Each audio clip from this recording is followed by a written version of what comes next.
नमस्कार मित्रांनो, मी महेश पाठक तुम्हा सगळ्यांचं स्वागत करतो पाठक्स मायक्रोबायोलॉजी अकॅडमीत। आणि हे आपल्या FY-BSc मायक्रोबायोलॉजी सिलेबसचं फर्स्ट लेक्चर आहे, इंट्रोडक्टरी लेक्चर असणार आहे, ज्यामध्ये आपण फर्स्ट युनिट आणि बेसिकली तुमचा फर्स्ट चॅप्टर आहे किंवा फर्स्ट सब्जेक्ट आहे आणि त्या फर्स्ट चॅप्टरचं फर्स्ट लेक्चर आहे। त्यामुळे आपण सुरुवात मायक्रोबायोलॉजीच्या इंट्रोडक्शन पासून करणार आहोत, ज्यामध्ये आपण मायक्रोबायोलॉजी काय आहे, कारण की तुमचं फर्स्ट लेक्चर आहे BScचं, तर आपण थोडं मायक्रोबायोलॉजीला जाणून घेऊ आणि आवड निर्माण करण्याचा प्रयत्न करू तुमच्यामध्ये, जेणेकरून की तुम्ही खूप काळपर्यंत मायक्रोबायोलॉजी हा विषय शिकत राहणार। तर बेसिकली फर्स्ट चॅप्टर पण आपलं त्याच रिलेटेड आहे, ज्यामध्ये आपण हिस्ट्री ऑफ मायक्रोबायोलॉजी आणि स्कोप ऑफ मायक्रोबायोलॉजी, की स्कोप काय काय आहे मायक्रोबायोलॉजीमध्ये आपल्याला, कारण स्कोप यासाठी महत्त्वाचा आहे कारण की तुम्ही खूप मायक्रोबायोलॉजीला ॲज अ करिअर म्हणून चॉईस केलेला आहे। ठीक आहे, तर स्कोप जाणून घेणं खूप गरजेचं आहे, कारण की तुम्हाला कळेल की तुम्ही करिअरमध्ये काय काय तुम्हाला ऑपॉर्च्युनिटीज मिळणार आहेत या मायक्रोबायोलॉजी सब्जेक्ट शिकून। तर मी माझा अनुभव किंवा माझं जे नॉलेज आहे ते शेअर करायचा प्रयत्न करेल या व्हिडिओज थ्रू किंवा लेक्चर्स थ्रू, की ज्यामध्ये तुम्हाला मायक्रोबायोलॉजीशी रिलेटेड सगळं काही नॉलेज मी अवेलेबल करून देण्याचा प्रयत्न करणार। बेसिकली स्कोप ऑफ मायक्रोबायोलॉजी, कारण की बघा तुम्ही आता खूप काळापर्यंत मायक्रोबायोलॉजी शिकणार आहेत, मिनिमम 3 वर्ष तरी शिकणार आहात असं गृहीत धरून चालू आपण, कारण की तुम्ही जर BScच्या फर्स्ट इयरला असाल तर 3 वर्ष तरी तुम्ही मायक्रोबायोलॉजी शिकणार आहात। ठीक आहे, तर तुम्हाला scope of microbiology, first of all we will start with the introduction of microbiology. Let me write it here, microbiology. तर मित्रांनो, microbiology is the subject in which we study microorganisms, right? microorganisms चा आपण study करत असतो microbiology मध्ये, study of micro organisms, ज्याला मराठीत आपण सूक्ष्म जीव शास्त्र। ठीक आहे, मायक्रोबायोलॉजीला आपण सूक्ष्म जीवशास्त्र म्हणत असतो। आणि मायक्रो ऑर्गॅनिझम्स म्हणजे जे ऑर्गॅनिझम्स आपल्याला नेकेड आईजने व्हिजिबल नसतात, आपण त्यांना डायरेक्टली पाहू नाही शकत, विदाउट एनी मायक्रोस्कोप आपण त्यांना पाहू नाही शकत। आपल्याला त्यांना ऑब्झर्व करण्यासाठी किंवा पाहण्यासाठी आपल्याला मायक्रोस्कोपची गरज असते, वेदर इट इज कंपाऊंड और इलेक्ट्रॉनिक मायक्रोस्कोप, इलेक्ट्रॉन मायक्रोस्कोप। ठीक आहे, पण मायक्रो ऑर्गॅनिझम्स असे ऑर्गॅनिझम्स ज्यांना आपण नेकेड आईजने, डायरेक्टली आपल्या आईजने, जसं की आपण वस्तूंना किंवा ॲनिमल्स किंवा अदर ऑर्गॅनिझम्स, मल्टीसेल्युलर ऑर्गॅनिझम्सला आपण पाहू शकतो, जसे की फंगाय झाले किंवा ॲनिमल झाले, प्लांट झाले, आपण नेकेड आईजने पाहू शकतो, व्हिजिबल असतात ते। पण या ठिकाणी मायक्रो ऑर्गॅनिझम्स आपण नेकेड आईजने पाहू नाही शकत, आपल्याला त्यांना पाहण्यासाठी किंवा व्हिज्युअलाइज करण्यासाठी, ऑब्झर्व करण्यासाठी मायक्रोस्कोपची गरज असते। तर असे ऑर्गॅनिझमचा स्टडीला आपण मायक्रोबायोलॉजी म्हणत असतो। ठीक आहे, किंवा सूक्ष्म जीवशास्त्र म्हणत असतो। तर study of micro organisms. First of all हिस्ट्रीचा विचार केला तर जैन स्क्रिप्चर्समध्ये, जे जैन स्क्रिप्चर्स होते त्यांनी सगळ्यात आधी मायक्रो ऑर्गॅनिझम्स बद्दल त्यांनी उल्लेख केला होता मायक्रो ऑर्गॅनिझम्सचा। तर बघा आपले स्क्रिप्चर्स किती महान आहेत। सगळ्यात आधी फर्स्ट ऑफ ऑल जैन स्क्रिप्चर्समध्ये, जैन ग्रंथांमध्ये मायक्रो ऑर्गॅनिझम्सचा उल्लेख केला गेला होता। आणि असे बऱ्याच हिस्ट्रीशी रिलेटेड आपण पॉईंट्स पाहणार आहोत पुढे। हा व्हिडिओ इंट्रोडक्टरी पार्ट असेल या पूर्ण मायक्रोबायोलॉजीचा आणि फर्स्ट चॅप्टरचा, जे की FY-BSc NMU सिलेबसमधला, KBC NMU सिलेबसमधला फर्स्ट सिलेबसमधला जो पहिला आपला पार्ट आहे किंवा सब्जेक्ट आहे। सब्जेक्टचं नाव काय आहे? बेसिकली पेपर 1 मायक्रोबियल डायव्हर्सिटी जो आपला सब्जेक्ट आहे त्याच्यातला फर्स्ट चॅप्टरचं आपण इंट्रोडक्शन पाहणार आहेत या व्हिडिओमध्ये। ठीक आहे, मायक्रोबियल डायव्हर्सिटीचं।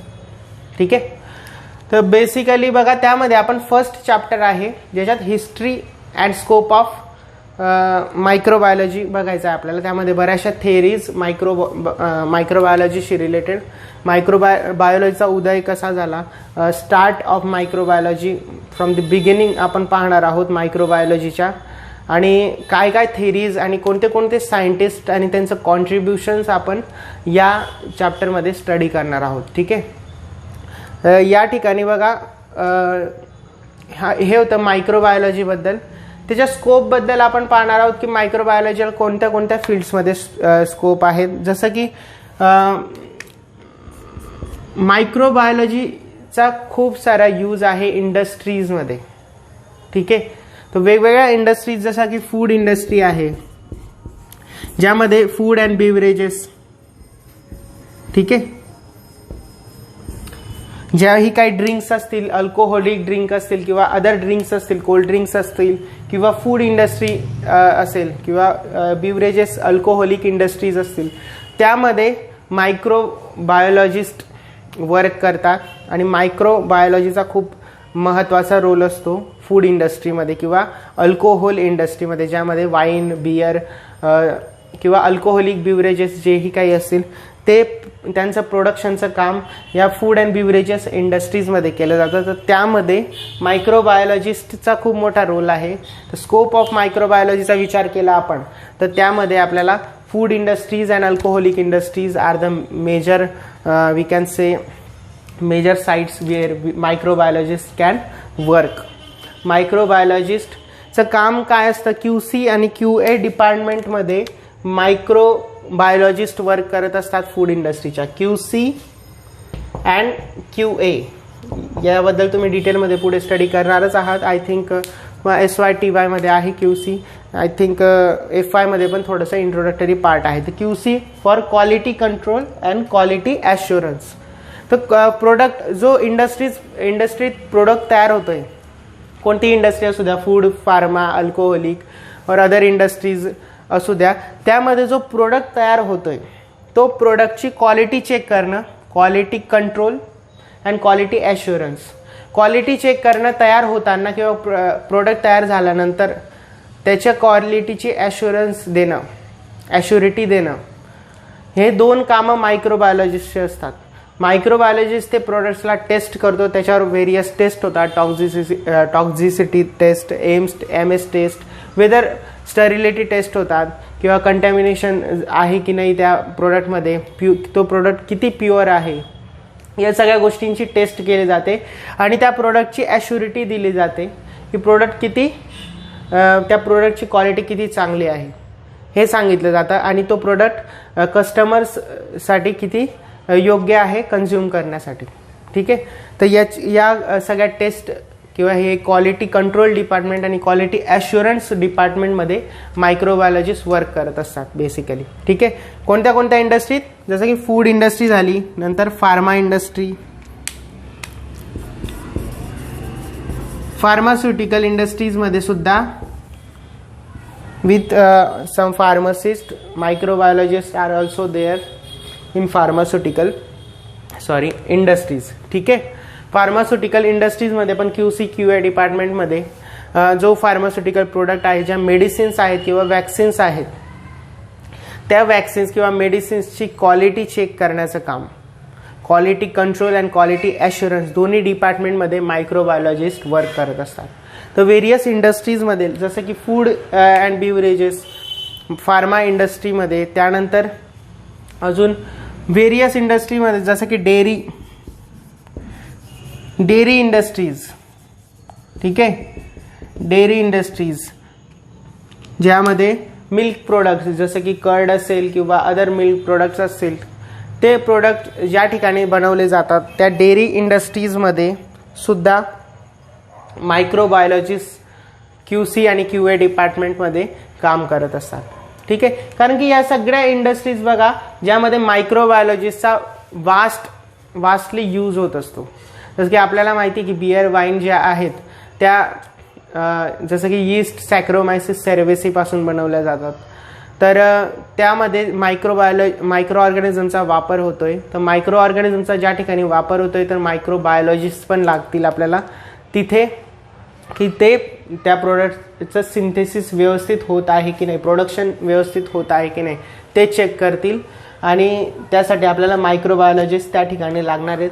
तर जेही काही मायक्रोबायोलॉजीचे विद्यार्थी हा व्हिडिओ पाहत असतील किंवा लेक्चर पाहत असतील त्यांना या सगळ्या dairy industry, pharmaceutical industry, food and beverages, alcoholic industries, wine industries, wineries, जसं की या ठिकाणी आपण एक एक्झाम्पल घेऊ, जवळचं नाशिक या ठिकाणी सुला वाईन्स आहेत. अशा काही इंडस्ट्रीज असतील त्या इंडस्ट्रीजमध्ये मायक्रोबायोलॉजिस्टला स्कोप असतो. तर जर आपण स्कोपचा विचार केला तर आपल्याला 2 करिअर आपण विचारात घेऊ शकतो, की एक तर आहे इंडस्ट्रीयल करिअर. इंडस्ट्रीयल करिअरमध्ये या सगळ्या फूड इंडस्ट्री, या सगळ्या इंडस्ट्रीजमध्ये आपल्याला काम मिळू शकतं. त्यानंतर जर विचार केला आपण, इंडस्ट्रीयल एक पार्ट झाला, त्यामध्ये सगळ्या फार्मा, अल्कोहोल, फूड, ठीक आहे, कोल्ड ड्रिंक्स, डेअरी. त्यानंतर मायक्रोबायोलॉजी अजून काही हे पण आहे की मरीन मायक्रोबायोलॉजी, त्यानंतर मायकोलॉजी, व्हायरोलॉजी, बॅक्टेरियोलॉजी, या सगळ्या ब्रांचेस आहेत मायक्रोबायोलॉजीच्या. तर वेरियस जर आपण इंडस्ट्रीचा विचार केला किंवा R&Dचा पण विचार केला, इंडस्ट्रीमध्ये R&D डिपार्टमेंट असतं, रिसर्च अँड डेव्हलपमेंट डिपार्टमेंट असतं, त्यामध्ये सुद्धा आपल्याला जॉब मिळू शकतो या सगळ्या इंडस्ट्रीजमध्ये, ठीक आहे. त्याच्यानंतर व्हायरोलॉजी ही एक ब्रांच आहे. तर व्हायरोलॉजीमध्ये आपल्याला रिसर्च करण्यासाठी, जसं की या ठिकाणी आपण पेंडेमिक जो चालू आहे कोरोना व्हायरस, त्याची वॅक्सिन्स बनवणं, वॅक्सिन प्रोडक्शन चालू आहे, ठीक आहे. तर वेगवेगळ्या व्हायरोलॉजीशी रिलेटेड ज्या लॅबोरेटरीज आहेत अराउंड द ग्लोब, त्या सगळ्या लॅबोरेटरीजमध्ये व्हायरसवर वॅक्सिन बनवण्याचं काम चालू आहे, ठीक आहे. तर त्या सगळ्या R&D, रिसर्च अँड डेव्हलपमेंट डिपार्टमेंटमध्ये त्यांच्या मायक्रोबायोलॉजिस्टची रिक्वायरमेंट असते किंवा व्हायरोलॉजिस्टची रिक्वायरमेंट असते. तर BSc मायक्रोबायोलॉजी केल्यानंतर तुम्ही MSc इन व्हायरोलॉजी सुद्धा करू शकतात. आणि व्हायरोलॉजीशी रिलेटेड स्टडीजमध्ये रिसर्च आणि डेव्हलपमेंट किंवा सायंटिस्टमध्ये तुम्ही रिसर्च सायंटिस्ट होऊ शकतात. In this case of virology और बॅक्टेरियोलॉजी इज दी ब्रांच ऑल्सो, ज्याच्यामध्ये बॅक्टेरियाचा स्टडी केला जातो, ठीक आहे. तर इंडस्ट्रीचा विचार केला तर R&D मध्ये सुद्धा आणि QC/QA डिपार्टमेंटमध्ये या सगळ्या इंडस्ट्रीजमध्ये मायक्रोबायोलॉजिस्टला जॉब मिळू शकतो. हा झाला इंडस्ट्रीचा पार्ट किंवा रिसर्च अँड डेव्हलपमेंटचा पार्ट. रिसर्च तुम्ही मायक्रोबायोलॉजी, कोणताही मायक्रो ऑर्गॅनिझम्सशी रिलेटेड रिसर्च केली जाऊ शकते आणि रिसर्चमध्ये खूप सारा स्कोप आहे मायक्रोबायोलॉजीमध्ये, जर रिसर्चमध्ये इंटरेस्ट असेल कोणाला तर. दुसरा एक पर्याय आहे जो की मी करतोय, अकॅडमिक्स, जो ऑलवेज अवेलेबल असतो. ज्याला या कोणत्याच याच्यात इंटरेस्ट नसेल तो अकॅडमिक्समध्ये जाऊ शकतो. BSc MSc करून नेट सेट सारख्या एक्झाम्स क्वालिफाय करून किंवा B.Ed करून BSc MSc आणि त्यानंतर B.Ed करून किंवा BSc नंतर B.Ed करून तुम्ही अकॅडमिक्स हा पर्याय निवडू शकतात. की टीचिंग लाईनमध्ये, टीचिंगमध्ये आपल्याला माहिती की आता कंपल्शन होऊन गेलं की PhD आणि NET SET you will required for to become a professor. तर या सगळ्या क्वालिफिकेशन तुम्हाला अकॅडमिक्ससाठी रिक्वायर्ड असतील. MSc you must clear your MSc first, then net, go for net, CSIR net or set, then do your PhDs and after that you will be professor. आणि अकॅडमिक्समध्ये तुम्हाला various schools किंवा कॉलेजेसमध्ये तुम्ही job करू शकता, ठीक आहे. तर हे सगळे पर्याय आहे आपल्याला मायक्रोबायोलॉजीशी रिलेटेड. आय थिंक मी सगळे कव्हर केले आहेत. जर काही राहिले असेल तर मी नेक्स्ट व्हिडिओजमध्ये क्लिअर करून देईल. पण हा होता स्कोप ऑफ मायक्रोबायोलॉजी. आपण हिस्ट्री पण पाहणार आहोत, पण हिस्ट्री आपण नेक्स्ट लेक्चरमध्ये पाहणार आहोत. हिस्ट्री ऑफ मायक्रोबायोलॉजी या व्हिडिओमध्ये मी अजून एक गोष्ट क्लिअर करून देतो, जी एक छोटासा टॉपिक आहे या सब्जेक्टचा, या चॅप्टरचा, जो म्हणजे प्रोकॅरियोटिक आणि युकॅरियोटिक सेल्स. ठीक आहे, प्रोकॅरियोटिक आणि युकॅरियोटिक टाइप्स ऑफ सेल्स. तर तो एक टॉपिक क्लिअर करून घेऊ आपण आणि त्यानंतर आपण नेक्स्ट लेक्चर मध्ये आपण spontaneous generation and theory of biogenesis, abiogenesis आणि स्पॉन्टेनियस जनरेशन काय होती ते सगळं स्टडी करणार आहोत आपण नेक्स्ट व्हिडिओमध्ये. पण या व्हिडिओमध्ये आपण एक टॉपिक कव्हर करून घेऊ छोटासा, जो की difference between prokaryotic and eukaryotic cells. ठीक आहे, the difference between prokaryotic and eukaryotic cells. दोन सेल्स मधला डिफरन्स काय आहे, प्रोकॅरियोटिक आणि युकॅरियोटिक. आपल्याला माहिती की every living organism is made up of, is composed of cells. ठीक आहे, whether it is unicellular or multicellular. कोणत्याही प्रकारचा लिव्हिंग ऑर्गॅनिझम जो असेल तो सेल पासून बनलेला असेल, सेल पासून. ठीक आहे, तर ती सेल दोन प्रकारची असू शकते, एक तर प्रोकॅरियोटिक टाईपची सेल असेल, एकतर युकॅरियोटिक टाईपची सेल असेल. आपण 11-12 मध्ये सुद्धा पाहिलेलं आहे, पण त्याआधी आपण क्लिअर करून घेऊ कारण की खूप बेसिक टॉपिक आहे. तर प्रोकॅरियोटिक सेलचा जर विचार केला तर खूप सिंपल सेल असते as compare to eukaryotic type of cells. So major difference between eukaryotic and prokaryotic is that eu means there will be true nucleus is present. Karyons चा अर्थ होतो न्यूक्लियस. ठीक आहे, u means true nucleus present असेल eukaryotic टाइपच्या sale मध्ये. म्हणजे समजा eukaryotic sale आहे तर या ठिकाणी एक membrane bound, double membrane bound एक कंपार्टमेंट प्रेझेंट असेल, एक कंपार्टमेंट प्रेझेंट असेल, त्याला न्यूक्लियस म्हणतात. ठीक आहे, आणि त्या न्यूक्लियसमध्ये जेही काही जेनेटिक मटेरियल आहे ऑर्गॅनिझमचं, whether it is DNA or RNA, majorly eukaryotic आहे तर DNAच असेल. ठीक आहे, तर DNA जो असेल किंवा जेनेटिक मटेरियल जे असेल ते न्यूक्लियसमध्ये प्रेझेंट असेल आणि तो न्यूक्लियस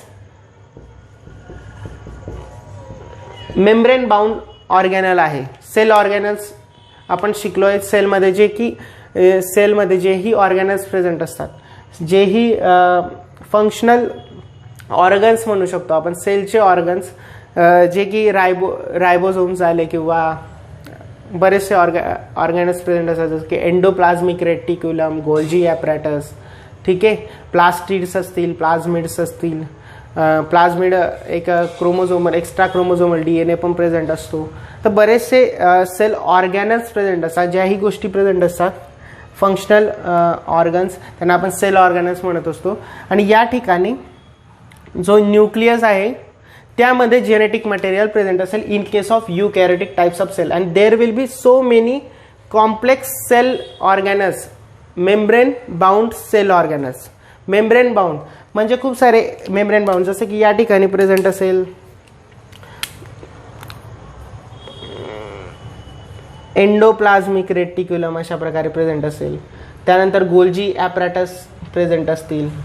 ठीक आहे, गोल्जी ॲपॅरेटस प्रेझेंट असतील. त्याच्यानंतर जर प्लांट सेल असेल तर क्लोरोप्लास्ट प्रेझेंट असेल. ठीक आहे, मायटोकॉन्ड्रिया प्रेझेंट असेल. अशा प्रकारे, माझी ड्रॉइंग थोडी खराब आहे पण समजून घ्या. मायटोकॉन्ड्रिया प्रेझेंट असेल, रायबोझोम्स प्रेझेंट असतील, लायझोझोम्स प्रेझेंट असतील आणि खूप सारे अदर सेल ऑर्गॅनल्स पण प्रेझेंट असतील इन केस ऑफ युकॅरियोटिक सेल्स. तर मेन डिफरन्स आहे, एक membrane bound true nucleus present आहे ज्याच्यामध्ये जेनेटिक मटेरियल प्लेस्ड आहे. इन केस ऑफ प्रोकॅरियोटिक सेल्स हा न्यूक्लियस, ट्रू न्यूक्लियस ॲब्सेंट असतो. कोणताही प्रकारचा न्यूक्लियस आपल्याला बघायला मिळत नाही. जे जेनेटिक मटेरियल प्रेझेंट असतं ते असं सायटोप्लाझममध्येच आपल्याला बघायला मिळत असतं इन केस ऑफ प्रोकॅरियोटिक सेल्स. आणि जे काय मेम्ब्रेन बाउंड, ज्यांना मेम्ब्रेन प्रेझेंट आहे, मायटोकॉन्ड्रिया असं, chloroplast, endoplasmic reticulum, Golgi apparatus, हे सगळे मेम्ब्रेन बाउंड सेल ऑर्गॅनल्स आपल्याला प्रोकॅरियोटिकच्या केसमध्ये बघायला मिळत नाही. सिंपल स्ट्रक्चर असतं, एक DNA असतो किंवा त्याचा क्रोमोझोम असतो जो की सायटोप्लाझममध्येच एका ठिकाणी प्लेस्ड असतो. त्याच्या व्यतिरिक्त अजून एक DNA असतो, त्याला म्हणतात plasmid. Plasmid is the extra chromosomal DNA we can say, ज्याच्यामध्ये काही एक्स्ट्राचे जीन्स प्रेझेंट असतात, त्याच्या व्यतिरिक्त एक DNA प्रेझेंट असतो, त्याला प्लाझमिड म्हणतात. रायबोझोम्स प्रेझेंट असतात, रायबोझोम्स या ठिकाणी पण प्रेझेंट असतात आणि युकॅरियोटिकमध्ये पण प्रेझेंट असतात. ठीक आहे, फक्त दोघांमध्ये फरक आहे. 70S टाईपचे असतात, हे 80S टाईपचे असतात. ते आपण डिटेलमध्ये नेक्स्ट व्हिडिओजमध्ये पाहू. ठीक आहे, तर हा एक मेन डिफरन्स आहे प्रोकॅरियोटिकच्या सेल्समध्ये आणि युकॅरियोटिक सेल्समध्ये. प्रोकॅरियोटिकमध्ये no membrane bound cell organelles and no true nucleus, कोणत्याही प्रकारचं न्यूक्लियस प्रेझेंट नाही आहे. ॲब्सेंट आहे प्रोकॅरियोटिकमध्ये न्यूक्लियस आणि membrane bound cell organelles. Very simple structure आहे प्रोकॅरियोट्स. युकॅरियोट्समध्ये सगळे membrane bound cell organelles present आहे, प्लस न्यूक्लियस पण प्रेझेंट आहे, ज्यात जेनेटिक मटेरियल आहे. तर हा मेन डिफरन्स होतात. आपल्याला माहिती युकॅरियोटिक टाईपचे सेलचे एक्झाम्पल्स आहेत. Main example animals, we all animals like humans also, they are comes under this eukaryotic cells. नंतर फंगस, फंगी युकॅरियोटिक आहे, प्रोटिस्ट युकॅरियोटिक आणि plants, these all 4 kingdoms are eukaryotics. ठीक आहे, हे सगळे किंगडम्स मेनली यांच्यामध्ये सगळे आपल्याला युकॅरियोटिक मोस्टली जे येते युकॅरियोटिक ऑर्गॅनिझम्स बघायला मिळतील. प्रोकॅरियोटिकच्या केसमध्ये फक्त किंगडम मोनेरा जो आहे, ज्यामध्ये सगळे बॅक्टेरिया प्रेझेंट असतात. प्रोकॅरियोटिक म्हटलं की आपल्याला बॅक्टेरिया हे टर्म डोक्यात यायला पाहिजे, कारण की मोस्टली प्रोकॅरियोटिक जे आहेत ते सगळे बॅक्टेरियाज आहेत. मोस्टली जास्त करून जे काय आहेत ते किंगडम मोनेरामध्ये बॅक्टेरिया असेल किंवा मायकोप्लाझ्मा असेल, आर्की बॅक्टेरिया असतील, ते सगळ्या प्रकारचे बॅक्टेरिया किंगडम मोनेरामध्ये येतात आणि ते प्रोकॅरियोटिक टाईपचे ऑर्गॅनिझम्स आहेत. मोस्टली युनिसेल्युलर ऑर्गॅनिझम्स असतात. ठीक आहे, तर हे सगळं होतं इंट्रोडक्टरी पार्ट होता, इंट्रोडक्टरी लेक्चर होतं. मला इंटरॅक्शन करायचं होतं विद्यार्थ्यांसोबत through this lecture and first lecture. This was the first lecture of the our syllabus.